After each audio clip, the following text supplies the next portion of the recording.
Hello!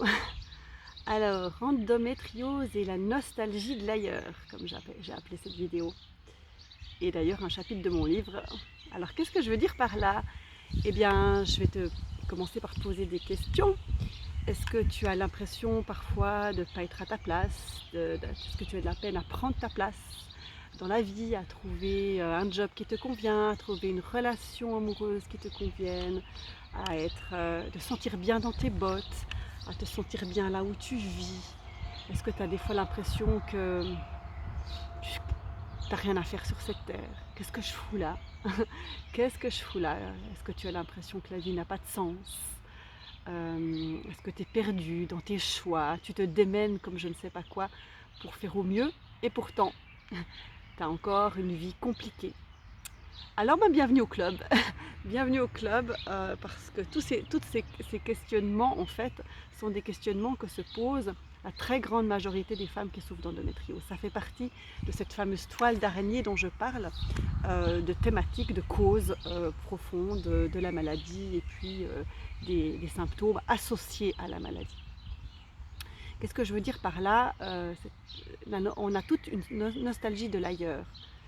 Toutes, en tout cas la très grande majorité, en tout cas toutes les femmes que j'accompagne pour cette thématique de l'endométriose ont ce problème d'une manière ou d'une autre, d'une façon ou d'une autre, et moi je l'ai eu totalement. En tout cas en ce qui me concerne, je vais commencer par te parler de mon exemple, je ne me suis jamais vraiment sentie à ma place. J'ai un grand problème avec le fait de prendre, ou j'avais un grand problème avec le fait de prendre ma place. Déjà quand je suis née, et ça c'est ressorti au travers de mon travail personnel, intérieur. Il y a des mémoires qui sont revenues que j'avais l'impression d'être comme orpheline, alors que je ne suis pas du tout orpheline, hein. J'ai des parents, j'ai une famille, mais c'est comme si j'étais le mauvais petit canard, le vilain petit canard au milieu d'une famille à laquelle je n'appartiens pas. Il y a toujours eu cette impression que j'étais différente, que c'était pas là que j'avais ma place. Hein. Quand j'étais petite, des fois je disais à mes parents qu'ils avaient dû échanger les bébés à la naissance, que j'étais pas vraiment leur enfant. Alors je le disais en rigolant, je sais plus trop, mais enfin quand même je disais ça. Il y avait quand même cette notion-là. Puis ensuite, j'ai toujours eu de la peine à savoir ce que je voulais faire de ma vie. J'ai fait les études que je voulais, etc. Mais j'ai erré très longtemps professionnellement. Je ne trouvais pas ce qui était juste pour moi. J'ai erré dans mes relations amoureuses. Euh, euh, J'avais l'impression toujours d'être en décalage, que sur cette terre je n'avais rien à faire. En fait, je me dis mais c'est pas possible. Je regarde les gens, comment ils agissent, comment on agit face aux vivants. C'est pas possible. Je fais pas partie de cette terre. J'avais toujours envie de partir. Et j'ai toujours eu une grande connexion avec le monde subtil.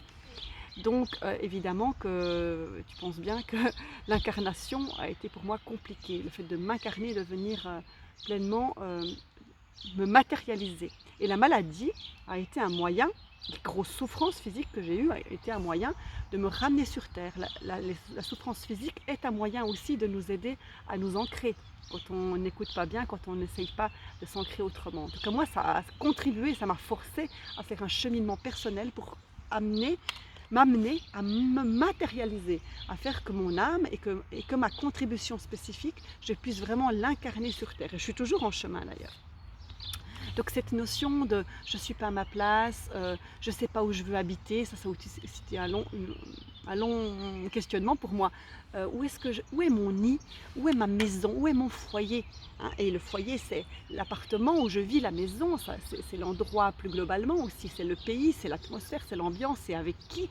Tous ces questionnements-là sont majeurs quand on souffre d'endométriose. Où est mon foyer? Où est mon nid? Je te rappelle que l'utérus, cet endroit quand même d'où part l'endométriose, très vraisemblablement, c'est quand même le nid d'un enfant en devenir. Hein. C'est le nid d'un petit être qui peut être amené à venir sur Terre, à s'incarner.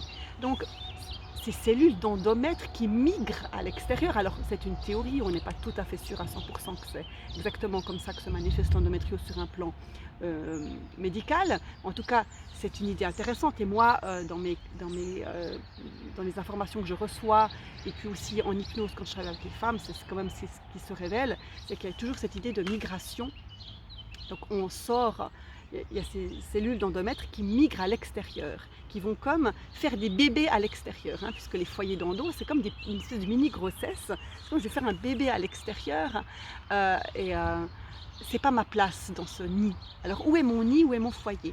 Si tu te poses cette question et que tu t'es toujours posé qu'il y a un mal-être en toi, un mal-être existentiel, et qu'en plus tu souffres d'endométriose, eh bien peut-être que ça te rassure de savoir que ça fait partie de la problématique, ça fait partie de tout ce travail de fond que je conseille toujours de faire sur les causes profondes que je propose, qui est proposé aussi dans le programme que l'on a co-créé avec Bertie. C'est vraiment, c'est super important de garder en ligne de mire cette question-là, parce que la question de où est-ce que j'ai ma place, elle revient à se dire qui je suis et quelle est ma contribution spécifique, qu'est-ce que je suis venue incarner sur Terre, qu'est-ce que je viens faire ici. On a toutes, tous, un rôle à jouer sur cette Terre. Et la maladie, parfois, c'est une invitation, c'est une proposition à aller justement explorer le rôle qu'on vient jouer sur Terre. C'est comme une invitation, c'est comme si parfois elle nous forçait aussi à aller chercher. Parce que sinon on resterait dans nos zones de confort, on resterait dans ce qui ne nous convient pas, mais qui plus ou moins nous convient, parce que quand même il y a quelques petites sécurités, puis quand même par-ci, quand même par-là.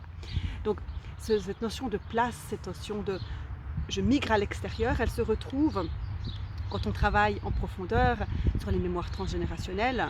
Alors là je te donne quelques éléments en vrac, hein, mais que moi j'ai constaté chez toutes les femmes qui souffrent d'endo et avec qui je travaille là-dessus, c'est qu'il y a beaucoup d'enfants illégitimes, ces fameux enfants dits bâtards dans nos familles, hein. Donc un enfant bâtard, un enfant abandonné, il n'a pas de nid, hein. Donc il y a une migration à l'extérieur, quelque chose de ce type-là, hein. Est-ce que toi-même, tu connais des histoires dans ta famille d'abandon, d'enfants illégitimes, etc. Parfois, on ne les connaît pas, mais on les porte en nous, au travers de ces mémoires transgénérationnelles. Et puis, il y a aussi toutes des mémoires de migration de tziganes. Moi, j'ai aussi ça dans mon sang, de ce mouvement, de ces peuples qui ont migré. D'ailleurs, il y a beaucoup de femmes qui souffrent d'endo qui le disent. Et on a entendu ça aussi au travers du témoignage de femmes qui participent au programme. Et elles se rejoignaient beaucoup là. Je voyage, mais quand je rentre, je ne me sens pas bien. Je ne trouve pas le lieu où j'ai envie de vivre, où je suis vraiment bien. Et moi, je constate au travers de mes accompagnements que plus on va travailler sur les causes profondes, plus on va cheminer vers nettoyer, libérer ce qui a généré l'apparition de la maladie, ou en tout cas ce qui l'entretient, et bien tout à coup, les femmes commencent de faire des choix différents, elles commencent de déménager, des fois à l'autre bout du monde, concrètement, hein, par rapport au lieu de vie, où elles font des choix, elles trouvent une relation amoureuse qui leur correspond, donc du coup elles vont peut-être emménager avec la personne. Bref, il y a des changements de lieu et il y a des places qui se trouvent. Je trouve ma place professionnelle, je trouve ma place au sein d'un couple, je trouve ma place au sein de la société. Et cela, ça fait partie du chemin de guérison. Donc c'est peut-être rassurant pour toi de savoir que s'il y a cette errance, elle fait aussi partie du travail que tu as à faire pour guérir, hein, au sens très large du terme, comme je le dis tout le temps, de cette maladie. Et par rapport au fait aussi de ne pas trouver sa place, de ne pas être à sa place, il y a tout ce qui s'est passé in utero, c'est aussi quelque chose que je travaille et qui est vraiment à travailler quand on souffre d'endo. C'est qu'est-ce qui s'est passé dans le ventre de ma mère, qui a été mon premier nid, mon premier foyer à moi, avant même de m'incarner, hein. Et là, il y a des histoires de gémellité et d'autres questions qui sont aussi essentielles quand il y a une maladie auto-immune, ou en tout cas l'endométriose, qu'il est nécessaire d'aller nettoyer, libérer, guérir. C'est aussi tout le propos de tout le travail que je propose. Donc, tu vois, c'est complexe. Mais en tous les cas, cette question de quelle est ma place, je me sens en vie là où je vis, je me sens vibrer, je me sens pétillante, je me sens au bon endroit. Ça rejoint aussi la notion de je suis qui je suis. Parce que là où je suis qui je suis, eh bien je me sentirai au bon endroit. Et je peux tout à fait avoir une vie de nomade, comme je peux avoir une vie sédentaire, mais je me sens au bon endroit. Et le premier endroit dans lequel je dois me sentir bien, c'est chez moi, dans mon temple intérieur, dans mon corps, n'est-ce pas? Donc si je ne me sens pas bien d'une manière générale, là où je suis, eh bien il y a la question évidemment de mon temple personnel. Et puis c'est bien là que commence la maladie, ou en tout cas qu'on commence la maladie. Non, c'est pas là qu'elle commence, mais en tout cas c'est là qu'elle se manifeste beaucoup, dans le corps physique de mon temple intérieur. Donc si je ne suis pas bien là où je suis pas bien probablement non plus dans mon temple, dans mon corps. Et si je n'habite pas pleinement et totalement mon corps et que je ne suis pas bien dedans, eh bien c'est fort difficile d'être en bonne santé, d'être dans la joie, de se sentir à sa juste place. Hein.